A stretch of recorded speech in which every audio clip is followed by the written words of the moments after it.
O princípio da legalidade tributária, ele que é esse que de forma mais simples não pode instituir nem aumentar tributo sem lei, a doutrina diz que ele tem um caráter dúplice, porque ele protege tanto o contribuinte quanto o fisco, certo? Protege tanto o contribuinte quanto a fazenda pública.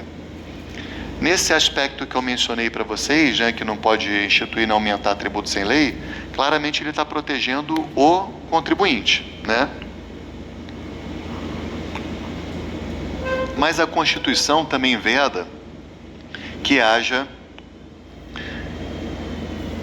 a diminuição de tributos ou a renúncia de receitas tributárias sem lei. Então, para você reduzir tributos, você também precisa de lei. Não pode reduzir tributos por decreto.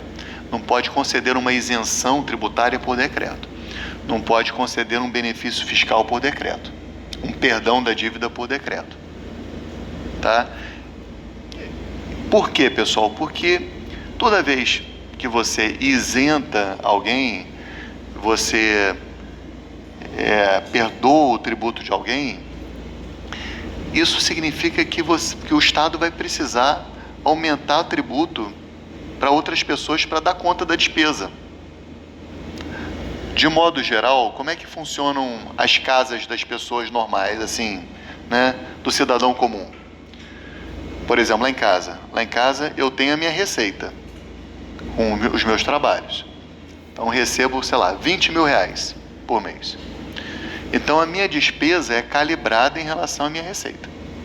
Então eu sei quanto eu posso gastar com a escola dos filhos, quanto é que eu posso fazer isso, papapá. Ou compro o carro, parcelo o carro, vou fazer viagem, tudo, Então a receita, ela vai ser a informação primeira para que eu possa ter minha despesa. Muitas vezes, na economia, no poder público, na economia da administração pública, a referência é diferente. A administração pública, ela tem despesas obrigatórias. Por exemplo, toda a questão dos aposentados, os servidores públicos, os pensionistas, Então você tem a despesa e a Receita tem que alcançar essa despesa. E como é que a Receita alcança essa despesa? Basicamente por tributação, Então, quando você dá uma isenção para alguém, você diminui um pouco a tua receita, então você tem que aumentar de outra pessoa. Então, a ideia de que é necessário lei também para reduzir tributos é mais ou menos essa. Tá legal? Então, a lei é necessária também para renúncias de receitas. Tudo bem? Só que era muito comum, pessoal, alguns anos atrás. Deixa eu perguntar uma coisa para vocês. Essa tela está ajudando ou está atrapalhando? Está prejudicando a atenção de vocês ou está sendo um instrumento útil? Quem acha que está ajudando, levanta a mão. Boa parte, Então tá bom, legal. Eu acho que a tendência é ajudar mesmo, tá? Mas o que eu estou falando, eu estou vendo vocês olhando para lá, Falei, será que está dispersando? Bom, vamos lá. O que acontecia no passado, gente? Acontecia um fenômeno interessante. O Ricardo Lodge é um grande tributarista, foi reitor da UERJ, foi advogado até da Dilma no caso do impeachment. O Ricardo Lodge, ele tem um exemplo interessante que ele dá em sala de aula. Então ele diz assim, imagina uma lei que trate da profissão dos lanterninhas. Sabe lanterninha do cinema? Que era uma figura que ficava ali ajudando as pessoas a encontrar um lugar no cinema e tudo, às vezes zelando pela moralidade no cinema também e tudo, Aí ia lá, atrapalhava o pessoal que estava desconcentrado em relação ao filme e tudo. Então, vai fazer a lei dos lanterninhas. Aí era assim, artigo 1º. Os lanterninhas serão... A profissão de lanterninha será disciplinada por essa lei. Artigo 2º. A jornada do trabalho de lanterninha será de 7 horas por dia. Artigo 3º. O lanterninha terá direito adicional de periculosidade. Artigo 4º.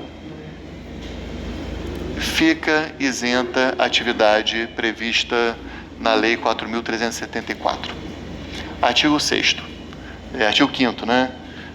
O lanterninha terá a sua carteira de trabalho assinada imediatamente quando começar a sua atividade. Artigo 7º, o lanterninha terá direito a um 14º salário. E artigo 8º, essa lei entra em vigor na data de sua publicação. Quando o parlamentar provava a lei, ele imaginava que aquele artigo fique isento, a atividade prevista na lei tal, tinha alguma coisa a ver com lanterninha. É difícil para o parlamentar, pessoal, e eu hoje trabalho na Câmara Municipal do Rio. Então eu vejo, são aprovadas dezenas de leis por sessão. É uma coisa que é uma máquina de produzir lei, certo? Então, a assessoria muitas vezes não dá conta de acompanhar todos os projetos. Então, poxa, a presunção que fica isenta a atividade de lei e tal era coisa de lanterninha, então o pessoal aprova, né? Mas, na verdade, esse artigo estava dando uma isenção aos usineiros de cana-de-açúcar de Pernambuco, certo? Por exemplo, né? Então, isso se chama de contrabando legislativo, ou caudas orçamentárias, quando é no próprio orçamento, entendeu? É o contrabando legislativo. Então, houve uma emenda constitucional para exigir que qualquer lei de renúncia de receitas seja uma lei específica. Então, quando você der uma isenção tributária, uma redução de tributos, tem que ser uma lei específica que trate ou daquele tributo ou então daquele benefício fiscal, certo? Por quê? Porque isso vai evitar os contrabandos legislativos, certo? Então tem que ter lei específica. Isso está onde, pessoal? Está no artigo 150, parágrafo 6º da Constituição. Então, ao lado do 150, inciso 1, eu vou recomendar que vocês façam uma remissão ao 150, parágrafo 6º. Tudo bem? Lê para mim, por favor, Ananias, o 150, parágrafo 6º. Qualquer subsídio ou isenção, redução de base de cálculo, concessão de crédito presumido, anistia ou remissão relativa a impostos, taxas ou contribuições, só poderá ser concedido mediante lei específica, federal, estadual ou municipal, que regule exclusivamente em matérias acima enumeradas ou correspondente tributo ou contribuição, sem prejuízo do disposto no artigo 155, parágrafo 5º, inciso 2 da LNE. Então, o dispositivo diz, olha, se for dar um benefício fiscal, tem que ser por lei específica que trate ou do tributo ou do próprio benefício, sem prejuízo do previsto no artigo 155, parágrafo 2º, inciso 12, a linha G. O que é esse sem prejuízo? Em relação a um tributo, tem uma regra especial, que é o ICMS. O ICMS, pessoal, é um tributo que permite muita guerra fiscal. O que é guerra fiscal? Guerra fiscal é assim, vem a fábrica da BYD, né? Que é aquela que produz carros elétricos. Vem a fábrica da BYD no Brasil. Aí chega Minas Gerais e diz assim, se você ficar aqui em Minas, eu vou te dar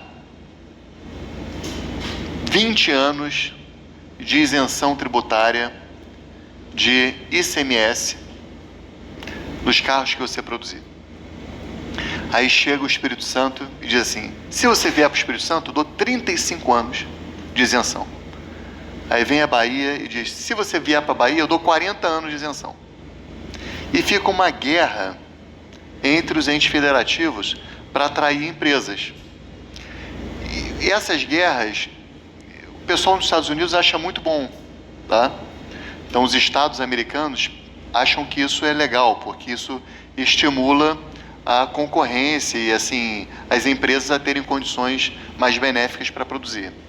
Mas no Brasil sempre foi associado como uma coisa negativa a guerra fiscal. Porque o que acontece? Você vê, Bahia, por exemplo, vai ficar 40 anos sem receber ICMS. Não sei se é o caso da BYD que vai para a Bahia mesmo. Acho que, inclusive, foi para as instalações da Ford, né? Pelo que eu soube. Então, ela vai ficar tantos anos sem pagar ICMS.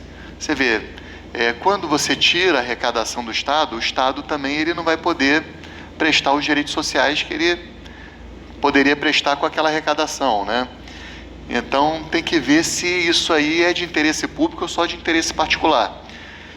E há essa guerra, muitas vezes, que é fratricida em relação à federação. Um Estado roubando até fábricas do outro. Então, chega assim, vem cá, Fiat, você está em Betim, muito bem, lá em Minas Gerais, vem para cá que eu te dou 50 anos de ICMS sem pagar a isenção. Aí, pô, gera desemprego em Betim. Dizem que, por exemplo, a Avenida Brasil, aqui no Rio de Janeiro, né, tinham muitas indústrias na Avenida Brasil, mas por conta de guerra fiscal elas foram saindo e hoje a Avenida Brasil é até um lugar bem perigoso em alguns trechos da gente circular, né, por conta de imóveis abandonados, galpões abandonados, etc. Então, o que acontece? Exclusivamente para o ICMS, além de ter lei específica, é necessário cumprir isso que a Constituição determina nesse dispositivo, que basicamente a Constituição diz assim, lei complementar vai dizer como os incentivos fiscais do ICMS serão dados. E a lei complementar estipulou que para o ICMS tem que haver um convênio no âmbito de um órgão chamado CONFAZ, que é o Conselho Nacional de Política Fazendária. Esse CONFAZ, ele tem entre os seus membros todos os secretários estaduais de fazenda, de todos os estados brasileiros, certo? E do Distrito Federal também. Então, no CONFAZ tem que haver uma reunião em que os secretários estaduais de fazenda permitam essa isenção de ICMS em um determinado estado, certo? Então, eles celebram, depois dessa reunião, um convênio, que é o convênio do CONFAZ, autorizando essa isenção, ou esse benefício fiscal. Então, para o ICMS, além de lei específica, é necessário o convênio do CONFAZ. Tudo bem? É justamente essa parte final, sem prejuízo do artigo 155, parágrafo 2º, a linha G, né, inciso 12, a linha G. Tudo bem? Bom, houve um caso em relação a essa questão de lei específica para conceder isenção, que é interessante, que foi o caso envolvendo as microempresas. A Lei Complementar 123 é a Lei Geral das Microempresas. Essa Lei Geral das Microempresas, ela não trata nem de um imposto específico, nem trata especificamente um benefício fiscal, mas ela concede benefícios fiscais para as microempresas. Então, houve uma ADI, se eu não me engano, ADI 4033, em que se pleiteou a inconstitucionalidade desses benefícios fiscais das microempresas, porque a Lei Complementar 123 não é lei específica de um tributo, nem lei específica de um benefício fiscal. Ela trata genericamente das microempresas, tá? O Joaquim Barbosa foi o relator dessa ADI e ele decidiu que a lei era constitucional. Por que a lei era constitucional? Por quê? Primeiro, embora não seja uma lei específica de um tributo ou do benefício fiscal, ela tem total pertinência temática, né, com o tema. Então, assim, você está dando benefício fiscal para a microempresa dentro de uma lei que trata de microempresa. Então, o assunto tem pertinência temática. É completamente diferente do caso dos lanterninhas, certo? Então, tem pertinência temática. E o segundo ponto que o Joaquim Barbosa diz é o seguinte: quando você vai analisar as atas das discussões parlamentares, fica muito claro que houve um intenso debate sobre esse benefício fiscal para as microempresas, de modo que não é que tenha passado despercebido isso. Então, o objetivo da emenda constitucional ao determinar a lei específica foi evitar o contrabando legislativo. E aqui, nesse caso, houve amplo debate no parlamento sobre esse assunto.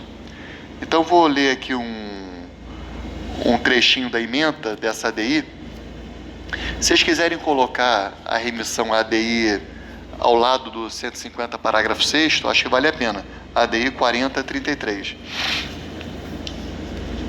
Então, o item 2 da ementa diz assim, 4033.